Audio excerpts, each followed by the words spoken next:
संगमनेर तालुक्यातील पेमगिरीच्या शहागडावर नवरात्र उत्सवानिमित्त विविध कार्यक्रमांचं आयोजन केलं आहे।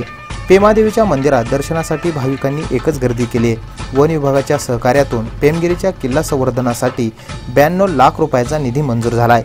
या निधीतून सुमारे 35 लाखाचे काम पूर्ण झाले।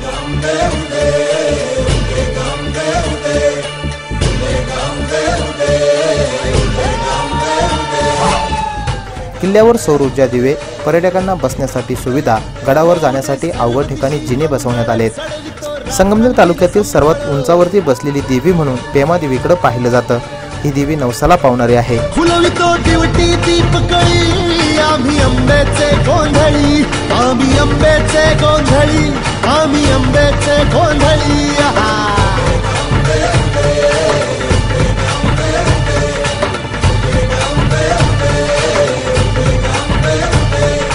घरोघरी हिंडतो न गोंधळ आईचा मांडतो, आईचा मांडतो न गोंधळ देवीचा मांडतो। भवानी शहाजीराजांचं वास्तव्य असलेल्या किल्ल्यावर पर्यटक एकच गर्दी करतायत।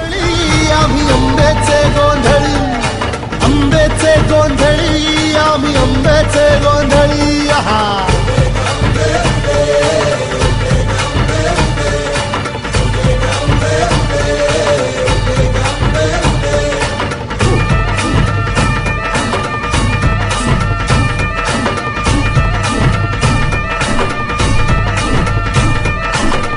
पेमादेवीचं नवरात्र काळात दर्शन घेण्यासाठी तालुक्यासह इतर जिल्ह्यातून भाविक हजेरी लावित आहे। या देवीच्या महिमेविषयी देवस्थानच्या अध्यक्ष कोल्हे यांनी अधिक माहिती दिली। दररोज आम्ही आमच्याकडे पेमादेवीच्या मंदिरासमोर कीर्तनाचा कार्यक्रम ठेवलेला आहे। संध्याकाळी 6:30 ते 8:30 पर्यंत आमचा कीर्तनाचा कार्यक्रम चालतो। त्यानंतर महाआरती होते आणि महाआरतीनंतर आमच्याकडे प्रसादाचा कार्यक्रम ठेवला जातो। सर्व लोक प्रसादाचा आस्वाद घेतात आणि नंतरच मग जे काय आहे ते त्यांचे मार्गस्थ होतात। पर्यटनासाठी तुमच्या किल्ल्याला किती देणगी आलेली आहे? पर्यटनासाठी आमच्या म्हणजे किल्ल्याला देणगी म्हणजे आमच्या पर्यटनाचे काही जे मंजूर झाले ते फॉरेस्ट मार्फत झालेले, ते सरकारी यंत्रणेमार्फत कामकाज चालू आहे। नवरात्र उत्सवात देवीजवळ भजन, कीर्तन, दांडिया आदी विविध कार्यक्रम घेतले जात आहेत। सी मूव्हीज अँड न्यूज साठी कॅमेरामन संतोष डुबे, संगमनेर।